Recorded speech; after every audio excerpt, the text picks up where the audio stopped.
Verano de 1934. Desde hace un año y medio, los alemanes viven bajo el mando de Adolf Hitler. Le han bastado unos meses para destruir la democracia. Se han abolido la libertad de prensa y todas las libertades civiles. Sus opositores han sido encarcelados. El partido nazi se ha convertido en el único partido. Pero pese a tanta represión y violencia, el poder de Hitler sigue siendo frágil. Está dividido entre las dos fuerzas que lo llevaron al poder. Por un lado, los conservadores. Por el otro, los revolucionarios del partido. Entre ellos, los miembros de las SA, la sección de asalto, el grupo paramilitar del partido nazi, que ya suma 4 millones de miembros. Lo encabeza la otra gran figura del nazismo, Ernst Röhm, su carismático líder, uno de los primeros compañeros de armas de Hitler y uno de sus escasísimos amigos. Bajo el liderazgo de Röhm, las SA contribuyeron a la toma del poder y ahora pretenden continuar la gran revolución nacionalsocialista, fieles al espíritu anticapitalista de sus inicios. Los conservadores, los grandes industriales, el ejército tradicional, así como algunos dirigentes del partido que ahora ostenta el poder, no pueden seguir tolerando unas SA que Röhm mantiene con una mentalidad de violencia revolucionaria. Pero Hitler todavía no está dispuesto a sacrificar a su viejo amigo Röhm. La tarde del viernes 29 de junio de 1934, ante la urgencia de la situación, Hitler interrumpe su viaje oficial al oeste del país. Se instala con toda su delegación en el Hotel Dresden, cerca de Bonn. Göring, el número 2 del régimen, Himmler, el líder de las SS, y Heydrich, su segundo, miembros de la cúpula nazi, darán el golpe de gracia a uno de los suyos con un complot sobre un supuesto intento de Röhm para derrocar a Hitler. Movilizan a las unidades nazis más temibles, las SS y su servicio de inteligencia, el SD. Hitler ya no puede posponerlo por más tiempo y decide actuar. Abandona el Hotel Dresden para enfrentarse personalmente a Röhm. Y así comienza la alucinante operación criminal del propio Estado, que ha pasado la historia como la noche de los cuchillos largos. La noche de los cuchillos largos. El ascenso de Hitler. Episodio 2.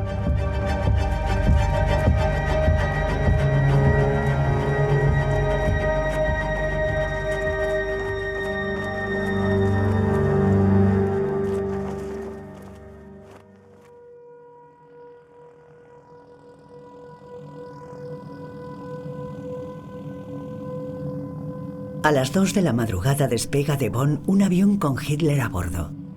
El Führer viaja con su séquito. Bruckner, Scherk, Schau, todos seguidores suyos desde hace más de 10 años y dispuestos a morir por él. Algunos lo acompañan desde que dejó Berlín, otros se reúnen con él en el Hotel Dresden. No se alejarán de él hasta que la operación finalice. Para Hitler se ha terminado el tiempo de las preguntas y la reflexión. Ha pasado a la acción y está totalmente concentrado en su objetivo, arrestar a Röhm y sus compañeros y hacerse con el control de las SA. Tras más de 2 horas de vuelo, el avión aterriza en Múnich, la capital de Baviera. Los líderes locales del partido y otros que han sido convocados durante la noche le dan la bienvenida. No hay tiempo que perder y todos sus coches aceleran hasta Múnich tras un Hitler cada vez más nervioso. De camino a Múnich, Hitler critica duramente a las SA, a cuyos miembros llama ahora cerdos, como los miembros de las SS hacen desde hace varios meses. Luego guarda silencio. Ahora debe actuar rápidamente para sorprenderlos a todos. Hitler se dirige directamente al Ministerio del Interior de Baviera. En sus oficinas, quienes fueron informados de la llegada del Führer desde el Hotel Dresden han jurado guardar en secreto la inminente operación. Otros no saben nada al respecto. Hitler convoca inmediatamente a los 2 oficiales de mayor rango de las SA en Múnich. El general Schneidhuber, que también es jefe de policía, y el general Wilhelm Schmidt, diputado del Reichstag y miembro del partido desde su origen, que participó en el golpe de 1923 junto a Hitler. Pero todo eso ya no importa. Cuando Hitler los ve, se abalanza sobre ellos, les arranca sus insignias y condecoraciones militares y les grita: «Traidores, estáis detenidos, seréis fusilados». Ambos son llevados a la prisión de Stadelheim, donde serán ejecutados. Se sumió en una especie de cólera, una especie de trance que le permitió actuar contra personas con las que había colaborado durante años.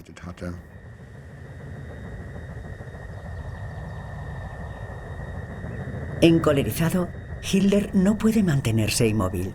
Abandona el ministerio, demasiado impaciente para esperar la llegada de las compañías de las SS desde Berlín. Con solo 15 hombres fieles abandona Múnich y se dirige al sur, a Bad Pisse, a orillas del lago Tegernsee, hacia Erdrön. Su modesto convoy, 3 o 4 coches como máximo, cruza a gran velocidad los oscuros bosques de los Alpes bávaros, rodeado de un lúgubre silencio.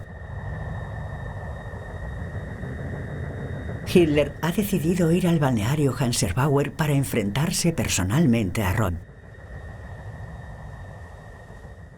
Probablemente era uno de sus planes. Tengo que resolver esto personalmente porque si surgen problemas podré afrontarlos mejor gracias a mi autoridad como canciller. ¿Podía Hitler anticipar cómo se desarrollaban exactamente los acontecimientos? Sus objetivos eran personas muy relevantes, con un gran peso político dentro de su propio movimiento. Bien pudo pensar que algo podía salir mal, que podrían negarse a cumplir sus órdenes. La mejor manera de evitar ese peligro era ir personalmente y encargarse él mismo del asunto. ¿Por qué hace eso? Porque quiere vencer a Röhm en su propio terreno. ¿Qué es un Führer? Un Führer es un líder militar. La misma palabra significa el hombre que dirige, el que lleva a los hombres a la batalla. Röhm es el arquetipo de un Führer. El arquetipo, un animal de guerra curtido en las trincheras, un hombre que vivía para llevar a sus hombres a la batalla, a la muerte, a la victoria. Hitler quiere hacer lo mismo. Al mostrarse a primera hora de la mañana en Bad Pisse, al frente de sus hombres, quiere demostrar al antagonista que en su propio terreno, él es el más fuerte, que no recula, que él no se achanta. Lleva a sus hombres a la batalla igual que Röhm. Mientras se acerca al hotel Hanserbauer, Hitler sabe muy bien que allí encontrará a muchos altos cargos de las SA. Quiere sorprenderlos a todos cuando se despierten y atraparlos a todos de un solo golpe. Hitler y sus hombres irrumpen en el hotel. Derriban las puertas de las primeras habitaciones y reducen brutalmente a todos los miembros de las SA que encuentran aturdidos y somnolientos. Entre ellos está el número 2 de las SA, Edmund Heines, miembro del Parlamento. Lo arrestan en la cama que comparte con otros 2 hombres. El conde Hans Erwin von Spreti-Walbach, amante y ayudante de campo de Röhm, y Julius Suhl, su jefe de gabinete, con reputación de asesino, son arrestados junto a otros 15 oficiales de las SA. Entonces Hitler se dirige a la habitación de Röhm. Llama a la puerta y sigue haciéndolo frenéticamente, hasta que Röhm la abre por fin medio desnudo y medio dormido. El Führer entra en la habitación, pistola en mano, y arresta personalmente a Röhm. Son las 6:15 de la mañana cuando Hitler sale de Bad Pisse con sus prisioneros. La operación no ha durado más de 10 minutos. Parece una obra escrita por Bertolt Brecht. Hitler, el gángster, la mafia nazi, Baviera como Chicago durante esa operación. La imagen de Hitler con impermeable y sombrero de fieltro, revólver en mano, liderando personalmente a sus hombres para ir a matar a esos tipos, no a Röhm, pero sí a muchos de sus compañeros, es una imagen absolutamente asombrosa. En pleno siglo XX, en el corazón de Europa, hay un jefe de gobierno dirigiendo una operación de asesinato digna de gánsteres mafiosos. ¿Resulta sorprendente que Hitler lidere esa jauría? ¿Sorprendería que lo hiciese cualquier otro jefe de gobierno de la época? Quizá. En el caso de Hitler, dada la naturaleza de su poder y lo que siempre ha hecho, es una continuación directa de sus propias prácticas. Esos hombres solo pasan al ataque por dos razones. La primera, porque el propio coronel está dispuesto a intervenir personalmente. Y la segunda, porque saben por experiencia que ese coronel los devolverá vivos a casa. Esas razones y la metáfora de verlo como un asalto y una guerra me parecen apropiadas porque explican cómo Hitler se ve a sí mismo en esos momentos. Se ve a sí mismo como el Führer, un enviado por la providencia, etc., pero también se ve como un señor de la guerra, y esa guerra interna contra otros militantes nazis, ese asalto, era algo que debía liderar personalmente.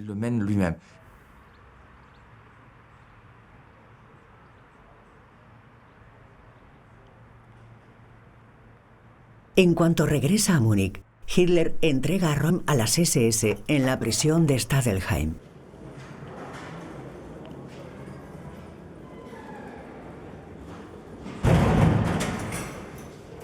Los miembros de las SS lo arrastran sin contemplaciones por los pasillos, frente a las celdas donde están encerrados sus compañeros. Al final del edificio, la celda de la esquina está reservada para él.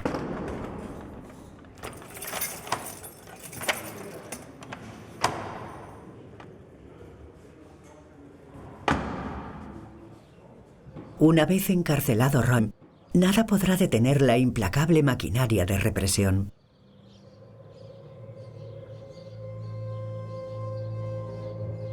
Son las 9 de la mañana. Hitler ha vuelto al Ministerio de Policía de Baviera. Casi al mismo momento, miles de miembros de las SA llegan de toda Alemania para la gran convención que Hitler y Röhm habían decidido celebrar. Llegarán varios miles más a la ciudad y nadie puede predecir cómo reaccionarán cuando se enteren del arresto de su líder. Para evitar cualquier problema con las SA, Hitler ordena a las SS que se dirijan a dos lugares estratégicos: la estación de ferrocarril, donde algunos miembros de las SA son arrestados nada más llegar, y la Casa Parda, la sede del partido nazi, donde los miembros de las SA que hayan comenzado a congregarse se verán atrapados.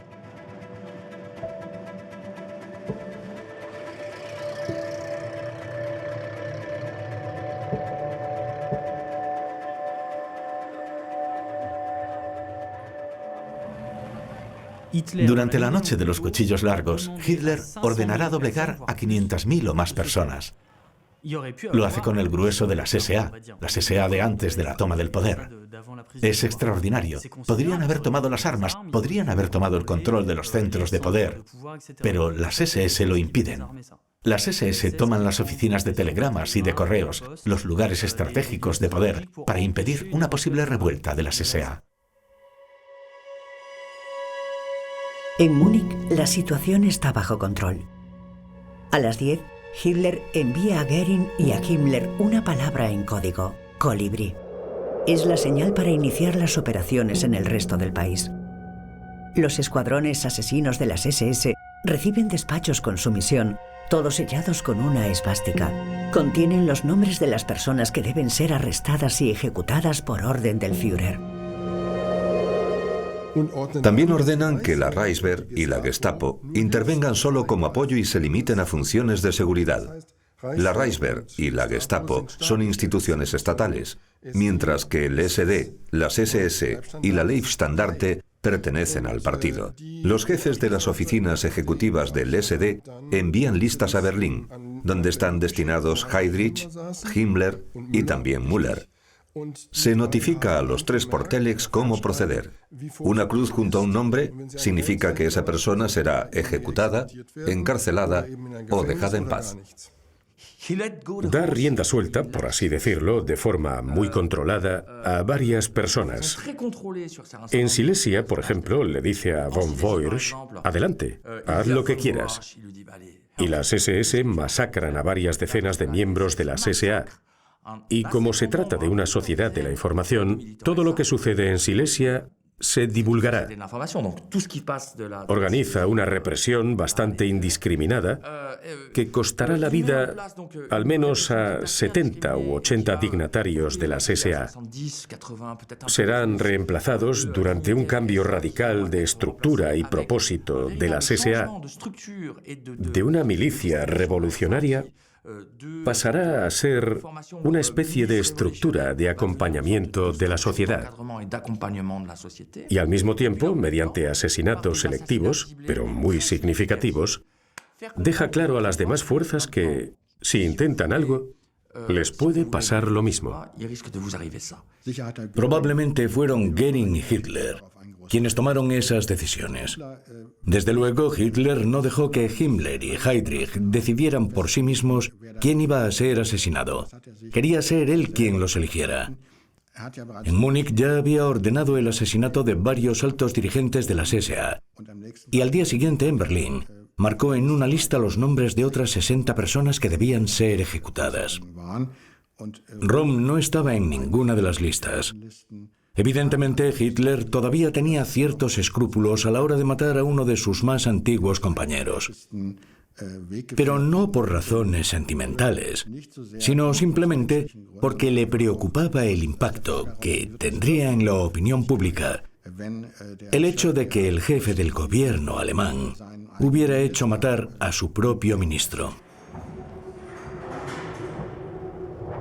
Solo en su celda, Röhm no piensa que Hitler lo ha traicionado.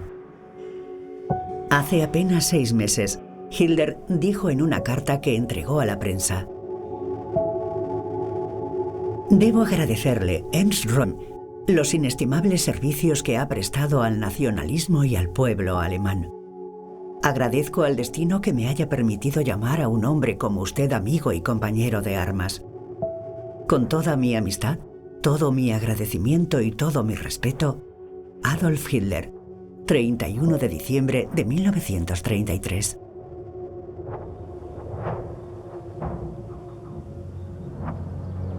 A partir de las 5 de la tarde, Röhm oye las primeras ejecuciones bajo su ventana en el patio de la prisión.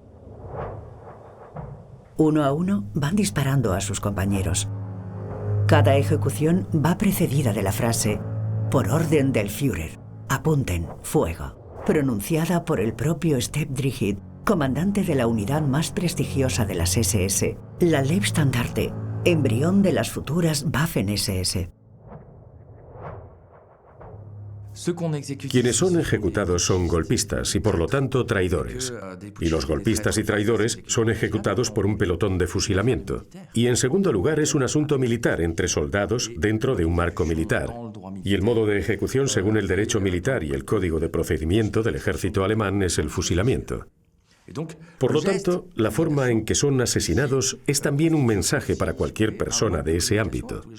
Todo ocurre entre personas que se conocen bien, personas que comparten los mismos valores, de ahí el fusilamiento. Otras personas son asesinadas sin tanta ceremonia. Se trata de asesinatos políticos, sin arresto previo. Les disparan sin más en la cabeza como harían con cualquier comunista. En toda Alemania, Prusia, Baviera, Silesia, Pomerania, se producen detenciones y ejecuciones. En la capital, Berlín, durante todo el sábado y el domingo, se oyen disparos desde el cuartel de Lichterfelde. Las delegaciones diplomáticas extranjeras alojadas en las cercanías los oyen y solicitan información a la Cancillería, pero no reciben respuesta. Nadie sabe el número de víctimas, sobre todo porque el lunes 2 de julio, por orden de Göring, al día siguiente de la operación, todos los documentos relacionados con este estallido de asesinatos políticos son destruidos. La purga no se limita a las SA. Hitler, Göring y Himmler aprovechan la oportunidad para asesinar a otros que consideran una amenaza a su poder.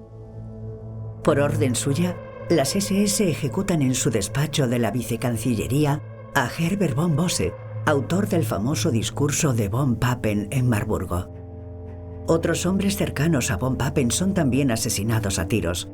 Soldados como el general de brigada Ferdinand von Brevoort y conservadores como el ex canciller Kurt von Schleicher y el líder de Acción Católica Erich Klausener, la figura más visible de la oposición al nazismo. Hace apenas 5 días congregó a 60.000 personas en Berlín para manifestarse contra Hitler. Hoy yace en un charco de sangre con un disparo en la espalda, un asesinato que harán pasar por un suicidio. La violencia es en cierto modo el alma del nacionalsocialismo. Todo lo que no se puede solucionar de forma simple acaba en violencia. Ese es, de hecho, el principio básico de todos los regímenes totalitarios, pero especialmente del nacionalsocialismo. El de Dachau, a pocos kilómetros de Múnich, es el primer campo de concentración nazi. Fue creado por Himmler en marzo de 1933 y puesto bajo el control directo de las SS. Muchos miembros de las SA son llevados allí para ser ejecutados ante los prisioneros políticos que ya estaban internados en él. Rápidamente comprenden que los nazis están ajustando cuentas entre sí, las SS contra las SA. Josef Eckstein, encarcelado en Dachau en mayo de 1933, lo vio todo desde su barracón. Dejó un testimonio escrito, conservado en los archivos del campo. Desde las literas de abajo y del medio se podía ver claramente lo que estaba pasando. El sábado, hacia las 5 de la tarde, llegaron al campo las 2 primeras víctimas. Las SS los golpearon con todo tipo de objetos. De repente, se oyeron disparos y los 2 hombres se desplomaron. Las SS estaban en pleno frenesí sangriento. Gritaban, aplaudían, se habían vuelto locos. Fueron a buscar cuerdas para atar los pies de las víctimas y las arrastraron detrás de ellos durante un cuarto de hora, escupiendo sobre sus cuerpos inertes. Se oyeron disparos durante toda la noche. Cada vez que un hombre caía, las SS gritaban de alegría.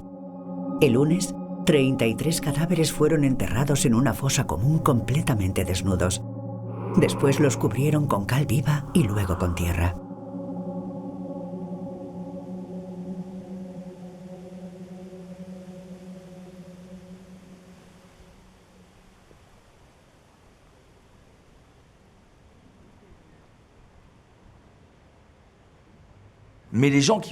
Pero a las personas que llevan a los campos de concentración después del 30 de junio de 1934 y que van a Dachau, las dejarán marchar. Los llevan a propósito a Dachau y les dan una paliza. Luego dejan que se vayan y les dicen que no cuenten nada de lo ocurrido, porque saben muy bien que lo contarán todo. Así es como se siembra el terror. Haciendo eso, el Tercer Reich demuestra que es capaz de imponer el orden cercando la violencia y confinándola en los campos de concentración. Pero al mismo tiempo la reafirma dejando que salga de esos lugares hasta las redes de divulgación para que pueda llegar a todos los niveles de la sociedad alemana.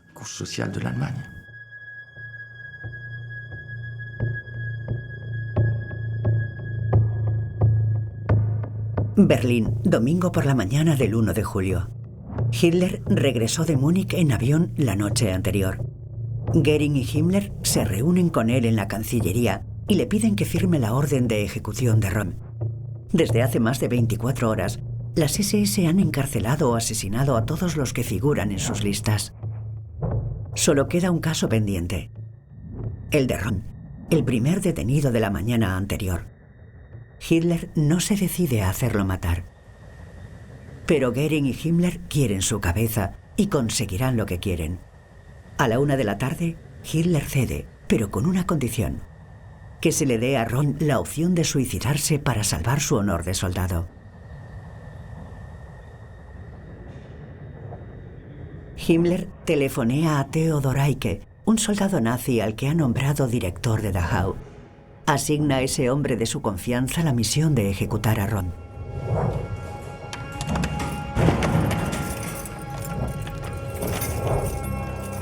En la celda 474, Röhm está sentado sin camisa en una cama de hierro. Eike le entrega un arma y le da 10 minutos para suicidarse. Röhm se niega. Eike ordena a los 2 miembros de las SS que lo acompañaban que le disparen. Luego lo remata él mismo con un tiro en el pecho.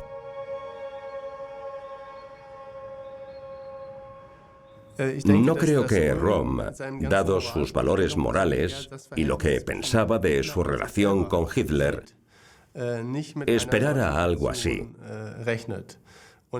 Probablemente murió pensando que detrás de su asesinato había otros individuos, no el propio Hitler. Hay algo original y primordial en la Noche de los Cuchillos Largos. Representa una transición abrupta tanto en el ejercicio del poder como en la dinámica del ascenso al poder del nacionalsocialismo y también en el comportamiento de Hitler. Unas horas después del asesinato de Röhm, el domingo por la noche, Hitler ordena poner fin a las masacres. La muerte de su viejo compañero marca el final de la Noche de los Cuchillos Largos, así como la victoria total de Hitler. En Alemania ya no existía una verdadera opinión pública. Los periódicos y demás medios de comunicación estaban en manos del régimen. Da la impresión de que el 30 de junio fue bien recibido por la opinión pública. Es muy difícil determinar a posteriori si eso es cierto. Lo que sí es cierto es que la reacción osciló entre el alivio por la eliminación del flagelo de las SA y un cierto temor cuando la gente se enteró de todas las víctimas del 30 de junio. Según el relato del régimen, el entusiasmo y la alegría prevalecieron sobre el terror, la desilusión y la tristeza. Para atajar los rumores que pudieran circular entre la opinión pública, Rudolf Hess, secretario privado de Hitler y número 3 del régimen, interviene personalmente el día después de las masacres en un discurso grabado y rodado. So treu, wie der alte SA-Mann zum Führer steht, so treu steht der Führer zu seiner alten SA. Der Führer hat die Schuldigen bestraft. Unser Verhältnis zur SA ist damit wieder das alte.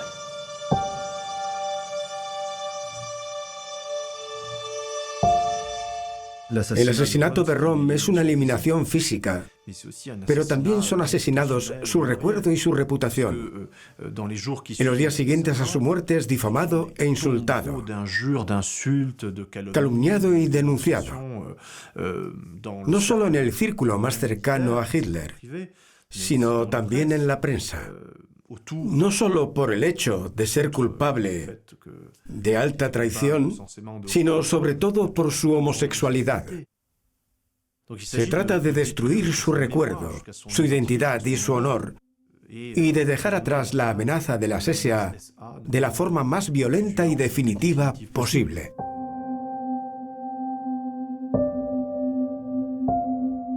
La aniquilación de Röhm debe ser total. Después de su ejecución, su cuerpo es trasladado durante la noche y nadie sabrá nunca qué fue de él.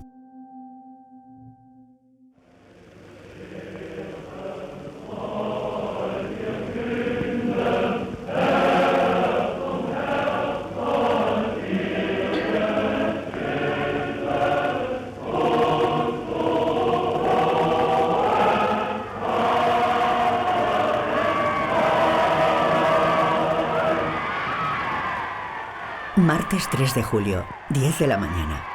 Apenas 2 días después de la muerte de Röhm.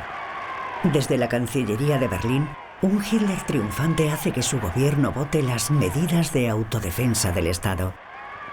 Al hacerlo, legaliza a posteriori las masacres de la Noche de los Cuchillos Largos y legitima todos los crímenes que cometerán. Tiene que haber una sanción legal de esos actos. Ese es el significado de los decretos aprobados el 3 de julio de 1934 para legalizar a posteriori los actos de violencia, incluso los asesinatos cometidos durante la operación denominada Noche de los Cuchillos Largos. Se trata de decir, no somos simples sicarios. Somos la fuerza del Estado actuando en legítima defensa. Con esa ley, Hitler intentaba incluir esos asesinatos terroristas en el concepto del Estado de Derecho. Es absurdo, ya que han ejecutado a hombres sin un juicio y la ley ha sido aplicada retroactivamente. Pero el ministro de Justicia conservador no dimitió, apoyó la ley. Sin duda, una de las razones por las que fue aprobada. El deseo de legalizar no significa necesariamente que toda dictadura necesite ser legítima y legal. Simplemente muestra que toda dictadura necesita consentimiento.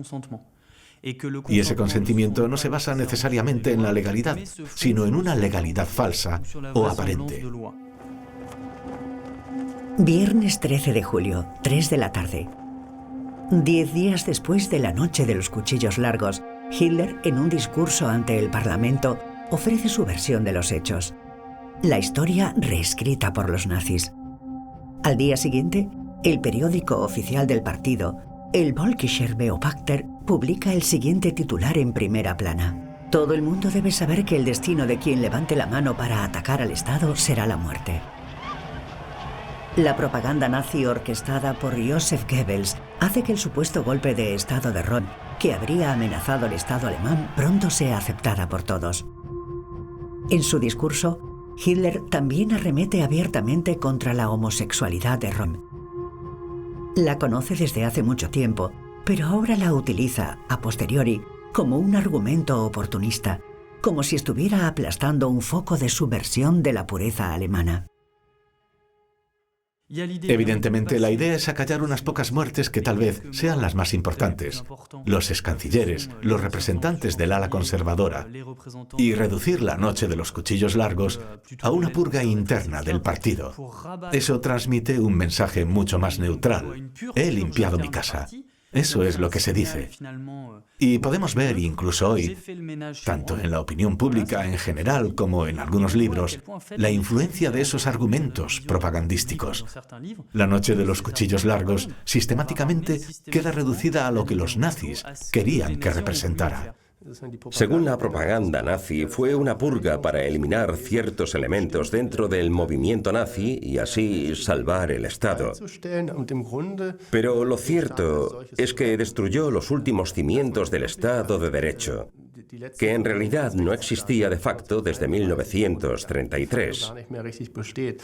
Pero, por supuesto, nadie mencionó eso.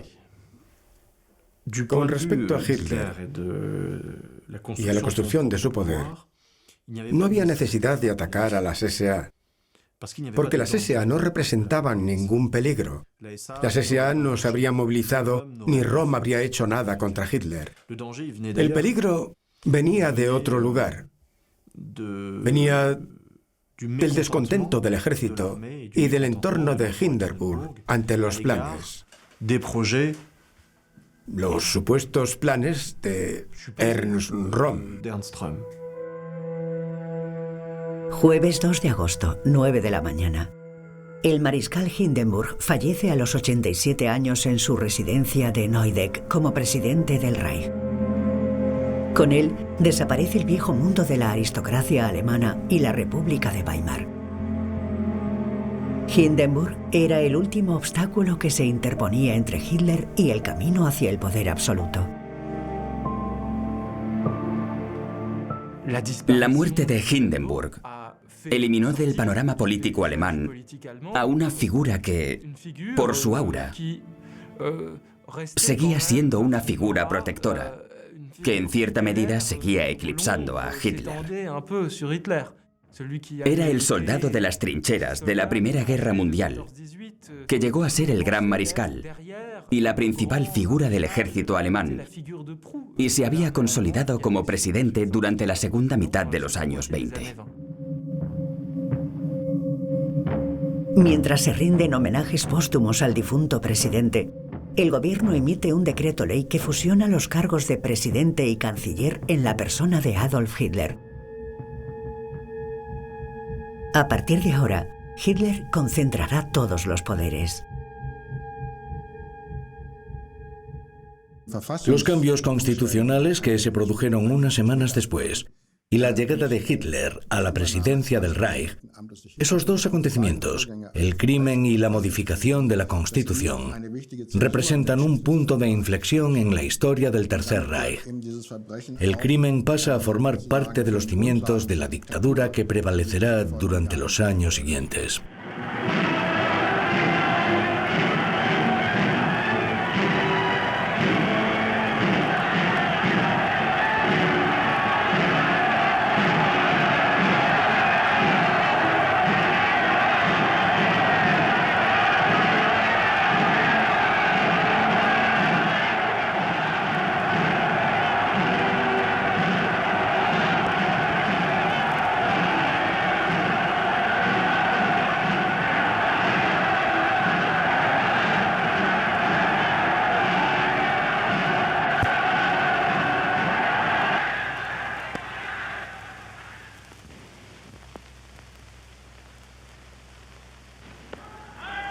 Die Partei ist Hitler! Hitler aber ist Deutschland, wie Deutschland Hitler ist! Hitler Sieg! Sieg!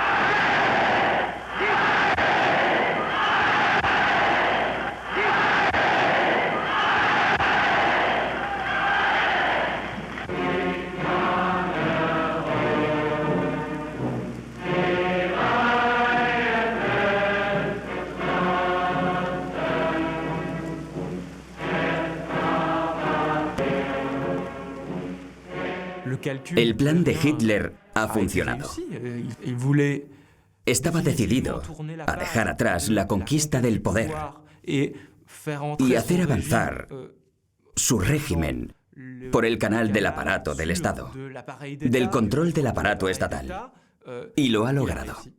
Obtiene el consentimiento de la burocracia ministerial, de los representantes del sector económico y, lo más importante, de los juristas. El jurista más respetado y conocido en Alemania en ese momento, Carl Schmitt, escribe un artículo, El Führer protege la ley. En él describe con gran detalle por qué Hitler actuó legítimamente en el marco de un estado de emergencia. Recibe el apoyo y el consentimiento de todos. Y si nos centramos en el sentimiento popular, a juzgar por los informes del ilegalizado Partido Socialdemócrata de Alemania, también hubo cierta aprobación entre la población. Hay un factor que debemos tener en cuenta. Ya fuese en Alemania o en el extranjero, la violencia política y la liquidación de unos pocos cientos de personas no era un acontecimiento tan inusual en la Europa de entonces como nos puede parecer hoy. En aquella época Hitler era sin duda un líder brutal, pero nadie sabe que en el futuro habrá campos de exterminio. Es cierto que es duro y que sus oponentes políticos están en prisión, pero cada país es soberano. Y no olvidemos el contexto general, como por ejemplo Mussolini en Italia.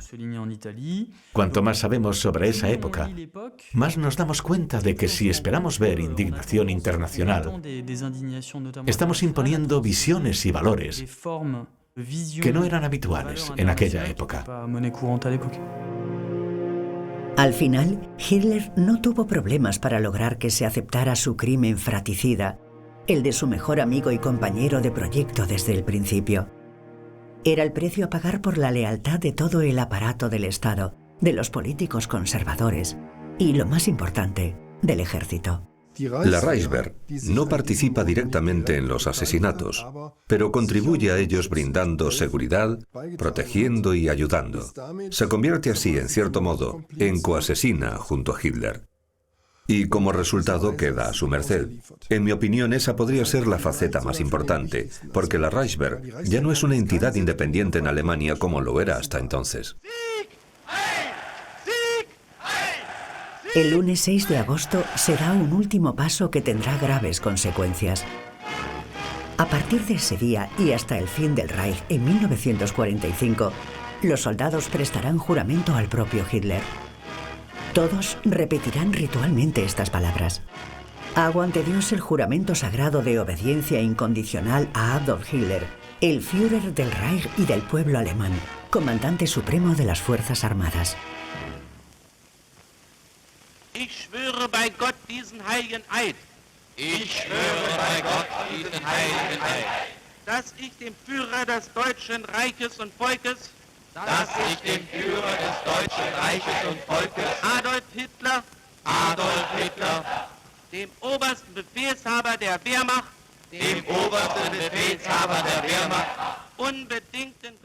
Las tropas ya no están obligadas a prestar juramento a la Constitución o al Estado. Hacen un juramento a una persona, como las milicias del partido, como las SA, como las SS, que prestan juramento a la persona del Führer. Es una consecuencia gravísima, porque se sienten vinculados de manera personal, de manera sagrada, por el juramento a la persona, a las ideas y a las órdenes de Hitler. Eso hará que cualquier rebelión dentro del ejército alemán sea muy difícil o, si no, imposible. Eso significa que, aunque la situación bélica sea crítica o desesperada, innumerables soldados no podrán liberarse de la influencia de Hitler por haber jurado una lealtad personal. Por lo tanto, uno de los resultados más trágicos de la noche de los cuchillos largos es ese juramento de fidelidad personal.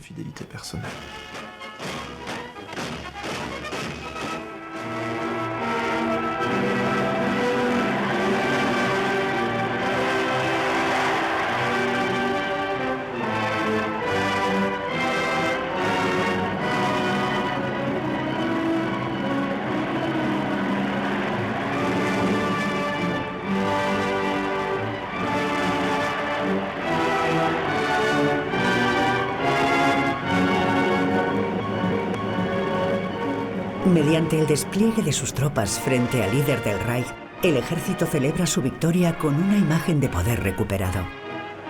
Todo está preparado para lo que está por venir. El rearme, los preparativos para la guerra y los sueños de venganza. Sin embargo, las primeras victorias pronto darán paso al amargo sabor de la derrota, las concesiones y la culpa. Porque, contrariamente a lo que creen los militares, no son los grandes ganadores de la noche de los cuchillos largos. Acaban de firmar un trato con el diablo y sus secuaces, que están a punto de cometer el peor de los crímenes.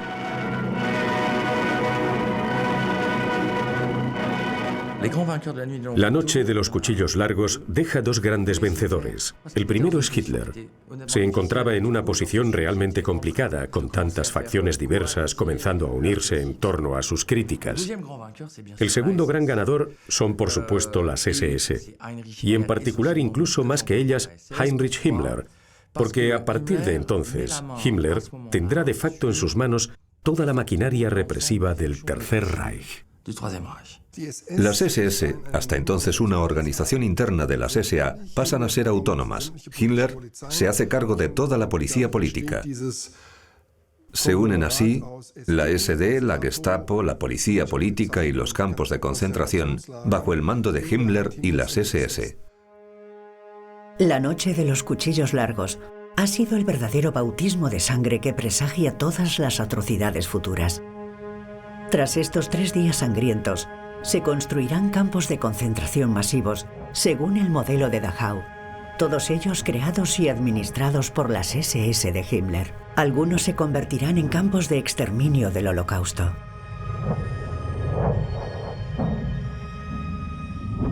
La barbarie estatal se ha impuesto definitivamente en Alemania, no por voluntad del pueblo, sino mediante terror, maquinaciones insidiosas, componendas y juegos de poder al más alto nivel. En nuestra época, cuando la palabra populismo está en la boca de todos, debemos recordar una lección. Nunca se ha establecido una dictadura sin el apoyo del aparato estatal y sus diversos órganos. Por lo tanto, el advenimiento del nazismo no fue una erupción popular independiente de las clases dominantes en las que las masas arrasaron la democracia y arrasaron todas las instituciones. Fue más bien la instauración de un régimen posibilitado por el aparato estatal, por las élites conservadoras. Si hay una lección que aprender en la noche de los cuchillos largos, fue un resultado: que esa basculación hacia una dictadura y hacia un estado de barbarie, sin derechos, es un proceso progresivo e insidioso, y la población no necesariamente advierte cada uno de los pasos.